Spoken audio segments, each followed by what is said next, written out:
All right, welcome to today's Explainer. Today, we're embarking on a massive documentary-style countdown. We're looking at present-day state capitals, specifically in non-Turkic language countries, that were historically governed by Turkic or Turkic origin ruling authorities. We're going to count them down from rank 32 all the way to number 1, based on the total time they spent under these historic administrations. It's an incredible journey through history, so let's just dive right in. Before we start the clock, let's establish a really vital ground rule. When we say Turkic rule in this explainer, we are looking entirely at administrative and military history. We're talking about the ruling authority, the sovereigns, dynasties, khanates, or suzerain powers, like the Ottomans, Seljuks, Safavids, or Mughals. We are absolutely not making nationalist demographic claims here, and this isn't about the ethnic composition of these cities' everyday populations. We're strictly tracing the historical map of political and administrative authority. So, here is a question to get your gears turning. How many modern state capitals in non-Turkic language countries do you think were once governed by these dynasties? Any guesses? The sheer scale of this geopolitical phenomenon is honestly staggering. It stretches across multiple continents and spans centuries. Before we reveal the ranked list, I want to give you a quick taste of just how far this influence reached. Now, there are a few capitals that don't quite fit our primary countdown due to their limited, indirect, or heavily caveated histories. Just to quickly clear the board before the main event, Dushanbe, Tajikistan sat within the Emirate of Bukhara's sphere of influence. Kuwait City experienced nominal Ottoman suzerainty. Muscat, Oman saw a short occupation by Afsharid forces in the 1740s. Riyadh, Saudi Arabia had a very brief Ottoman-Egyptian intervention in 1818. And Sana'a, Yemen experienced heavily contested Russelid and Ottoman Highland rule. Okay, with those special cases out of the way, it is time for the true countdown. Section 1. The Rapid Fire Climb. Ranks 32 to 11. Tied at rank 32, we have Amman, Jordan, and Doha, Qatar. Both experienced about 40 years of Ottoman provincial rule starting in the 1870s, which really helped establish early modern urban infrastructure. Number 31 is Khartoum, Sudan, with 64 years of Ottoman Egyptian administration shaping its modern founding. At 30, Dhaka, Bangladesh, saw over a century of direct Mughal imperial rule, transforming it into a massive global trade hub. Now notice rank 29, Kyiv, Ukraine, spending over 120 years under the suzerainty of the Golden Horde, an absolutely critical era of regional shifting. Moving down, Manama, Bahrain sits at 28, with roughly 130 years of Safavid and Qajar authority overseeing its lucrative pearl trade. Rank 27 is Tehran, serving as a direct Qajar capital for 139 years, anchoring modern Iran. At 26, Budapest saw 145 years of direct Ottoman rule, heavily influencing its famous thermal baths and architecture. Number 25 is Tbilisi, Georgia, fiercely contested by multiple empires for up to 180 years. And rounding out this tier at 24 is Moscow, Russia, which, much like Kyiv, spent over 2 centuries under the tributary overlordship of the Golden Horde. That profoundly shaped its early political centralization. Accelerating into the mid-tier, we hit a massive 4-way tie at rank 20, and we're already clocking in at around 300 years of rule. This includes Chisinau, Moldova as an Ottoman vassal, Kabul, Afghanistan flourishing under Ghaznavid and Mughal rule, Tirana, Albania, founded under Ottoman regional administration, and heavily contested Yerevan, Armenia. Tied at 17 with 307 years are Nicosia and Cyprus and Tunis, Tunisia, both major Mediterranean centers for the Ottomans. Just ahead is Algiers, at 16 with 314 years as an Ottoman regency, serving as a dominant Corsair hub. Now look at these leaps. Belgrade, Serbia, is at 15 with 350 intermittent years as a crucial frontier fortress. Bucharest, Romania, at 14, faced up to 460 years of suzerainty, bridging Eastern Europe and the Balkans. Tripoli, Libya, sits at 13 as a key North African province. At 12 is Athens, Greece, with 370 years of direct Ottoman rule altering its ancient landscape. And just missing the top 10, at number 11, is Podgorica, Montenegro, surviving 400 years under Ottoman regional administration as a fortified stronghold. Section 2. The Top 10 Capitals. Centuries of Authority.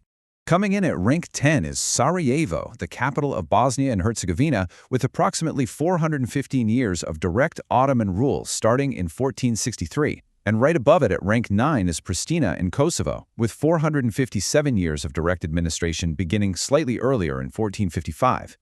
The crucial point we need to make here is that for both of these Balkan capitals, over 4 centuries of Ottoman administration wasn't just some passing layer of history, it was the foundational era for their urban and historical development as major civic centers. Rank 8 takes us to North Africa, Cairo, Egypt. Cairo qualifies for a staggering 485 to 600 years of Turkic-led authority, starting way back in 868. The city was ruled by the Tulunids, then later the incredible Bahri Mamluks, and eventually the Ottomans. What makes Cairo's entry so significant is the rule type. For much of this time, it was a premier center of military caste power. The Mamluks were largely an elite class of enslaved soldiers of Turkic origin, who actually overthrew their masters to rule one of the wealthiest cities in the world for nearly 3 centuries. Talk about a plot twist. At rank 7, we've got Sofia, Bulgaria, enduring 500 years of direct Ottoman rule, beginning in the 1380s, which completely reshaped its urban core. And tied for rank 5, we have an incredible contrast. We have Skopje in North Macedonia, which saw 520 years of direct Ottoman administration from 1392. Tied with it is Beirut, Lebanon, also clocking in at 520-plus years. But Beirut's timeline is a shared one. It started in 1260 under the suzerainty of the Turkic Bahri Mamluks, and was followed seamlessly by centuries of Ottoman rule. We are crossing the half-millennium mark here, folks. Just barely missing the top 3 is rank 4, New Delhi, India. Delhi boasts an unbelievable 520 to 540-year legacy of Turkic-led rule, starting in 1206.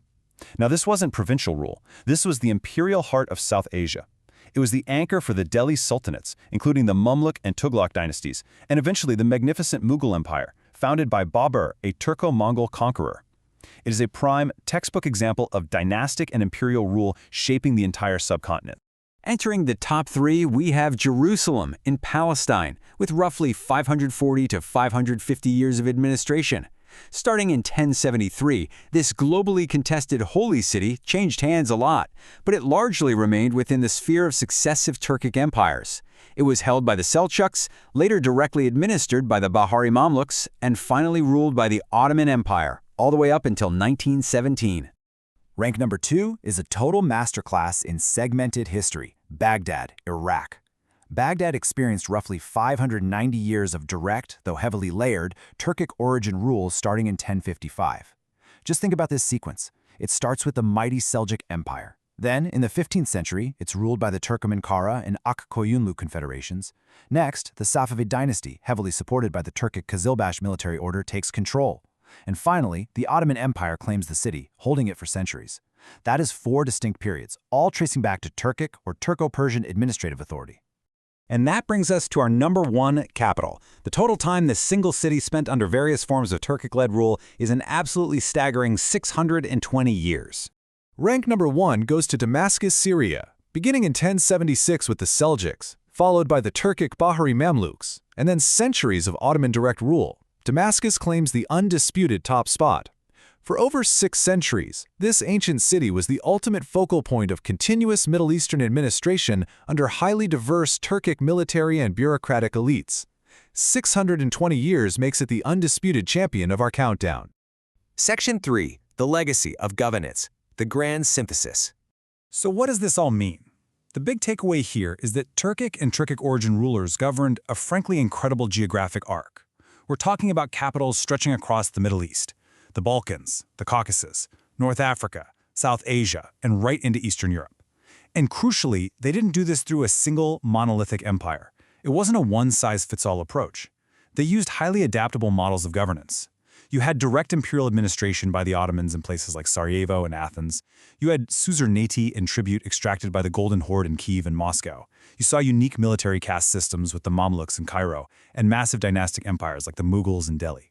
It is a phenomenal example of geopolitical adaptation to local realities. History is rarely as simple as the solid lines drawn on a modern map. The administrative DNA of our world's capitals is intensely layered, deeply interconnected, and full of historical surprises. So I'll leave you with this. Which of these hidden capital histories blew your mind the most? Thanks for joining me on this deep dive, and keep questioning the history beneath the map.